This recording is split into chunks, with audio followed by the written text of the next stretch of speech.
캐나다 연방정부가 성명서를 통해 아스트라제네카 백신은 안전하다고 다시 한번 강조하였습니다. 최근 유럽 쪽에서 아스트라제네카를 맞고 혈전이 생긴 사례들이 있어 논란이 되었는데요. 캐나다 보건부는 유럽 일부 국가들에서 아스트라제네카 접종을 받고 혈전이 생성된 사례들이 있다는 것을 알고 있다면서도 하지만 백신이 혈전 생성 위험을 높인다는 증거는 없다. 혈전 생성은 백신 투여와 상관없이 일어날 수 있는 일이라고 강조했습니다. 이어 아스트라제네카 철저하게 백신을 분석하고 안전성, 효능 및 품질을 검토해 승인을 한 백신이라며 또 아직까지는 SII 버전 아스트라제네카의 부작용 사례를 보고받지 못한 상황이라고 부연했습니다. 아스트라제네카 캐나다는 1000만 개가 넘는 데이터를 연령별, 성별, 그리고 지역별로 철저히 분석한 결과 백신이 폐색전증 또는 심정맥 혈전증 위험도를 높인다는 증거는 발견되지 않았다고 전했습니다. 또 실제로 백신을 맞은 인구 중 폐색전증이나 심정맥 혈전증 발생 위험도가 일반 인구들 사이에서 발생할 위험도가 보다 낮은 걸로 나왔다고 덧붙였습니다. 현재 유럽의학청도 해당 사례들을 조사 중에 있는데요. 일부 유럽 국가에서는 혈전 발생 사례가 보고된 특정 제조 단위에 아스트라제네카 백신 사용을 중지했고 일부 국가는 아예 아스트라제네카 백신 사용을 일시 중단하였습니다. 유럽의학청은 위의 조치들은 예방 차원에서 하는 것일 뿐 백신이 혈전 생성에 영향을 끼친다는 징후가 없어 백신의 부작용으로 등재되지 않았다고 전했습니다.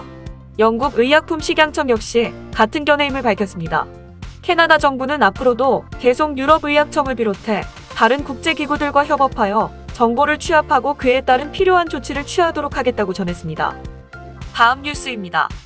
캐나다 국세청이 해킹 우려로 계정 80만 개를 차단했다고 밝혔습니다. 국세청 관계자는 예방 차원에서 취한 조치라며 캐나다 국세청 온라인 시스템의 문제로 일어난 정보 유출이 아니라 외적인 요소로 인해 유출된 것으로 보인다고 전했습니다. 이어 이메일 계정이 등록되어 있는 사람들의 CRA 계정을 차단했다고 하는데요. 국세청은 지난 2월에 벌어진 일과는 다르다며 대중들에게 캐나다 국세청 접속이 안 될 수도 있다고 경고했습니다. 차단된 계정은 새로운 아이디와 비밀번호를 만들거나 다른 방식으로 로그인하는 방법으로 본인의 CRA 계정에 다시 접속할 수 있습니다. 국세청 관계자는 CRA 계정에 접속하는 방법은 여러 가지가 있다며 아이디와 비밀번호가 차단되었다고 다른 방식으로 접속하는 게 막힌 것은 아니니 걱정 마시라고 조언했습니다. 또 만약 새로 아이디와 비밀번호를 만들었는데도 계정 접속이 안 되는 경우에는 2021년 3월 22일 이후에 접속을 시도해보라고 덧붙였습니다. 그때도 접속이 안 된다면 캐나다 국세청에 전화해 문의하시기 바랍니다. 차단당한 계정을 갖고 있어도 온라인으로 소득세 신고는 여전히 가능합니다.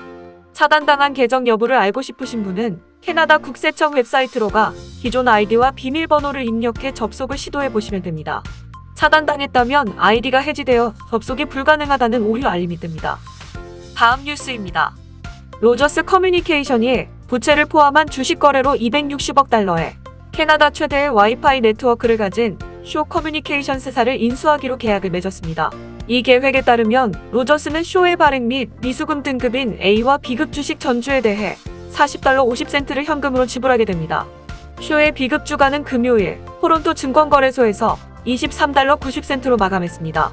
이 거래의 일환으로 회사들은 로저스가 향후 5년 동안 캐나다 서부를 가로지르는 5G 네트워크에 $25억 달러를 투자할 것이라고 말했습니다.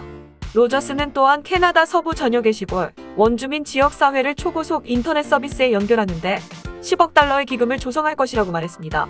캐나다 규제당국의 승인뿐 아니라 다른 관례적인 종결 조건이 적용되는 이 거래는 2022년 상반기에 종결될 것으로 예상됩니다. 다음 뉴스입니다. 흔히 썸머타임이라 부르는 일광절약 시간제가 올해를 마지막으로 폐지될 것 같습니다. 존 호건 주지사는 12일 기자회견을 통해 이와 같이 밝혔습니다.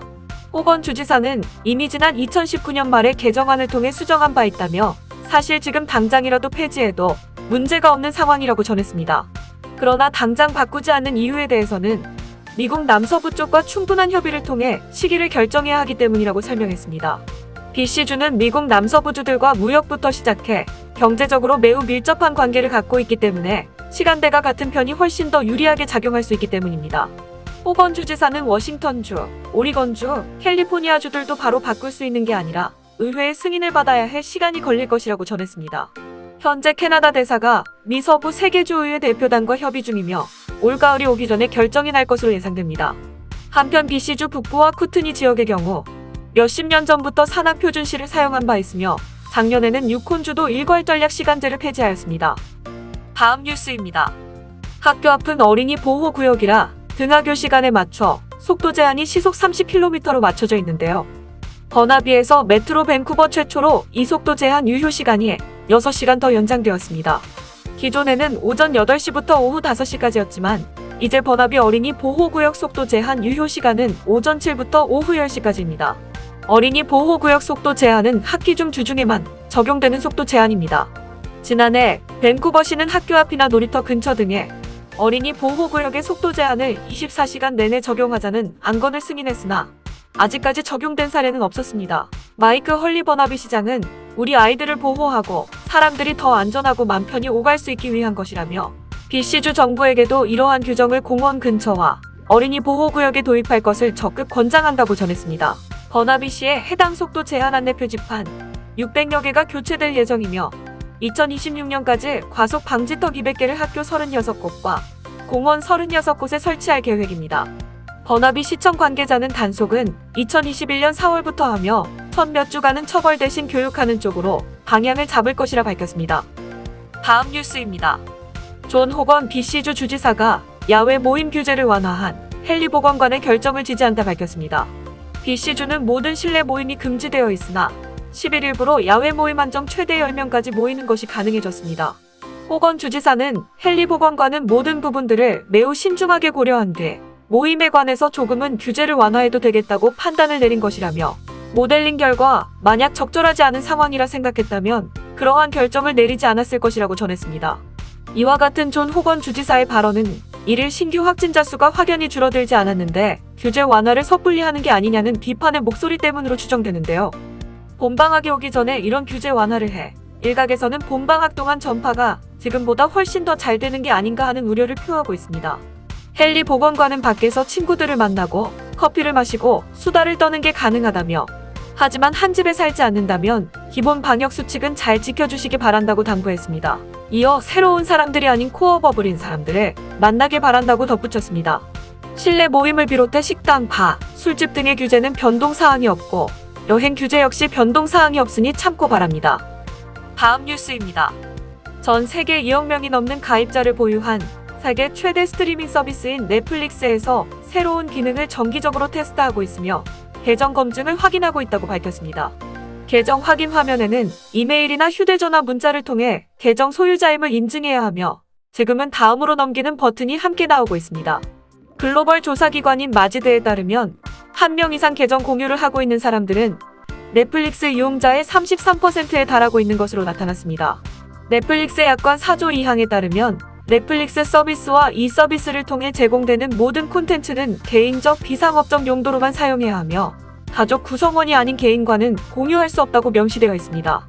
캐나다의 경우 넷플릭스의 기본 요금은 월 9.99달러로 단일기기에서 사용이 가능하며 표준 요금은 14.99달러로 최대 2대의 기기, 프리미엄 요금제는 18.99달러로 최대 4개의 기기로 동시에 스트리밍할 수 있으며 HD와 울트라 HD 옵션이 포함되어 있습니다.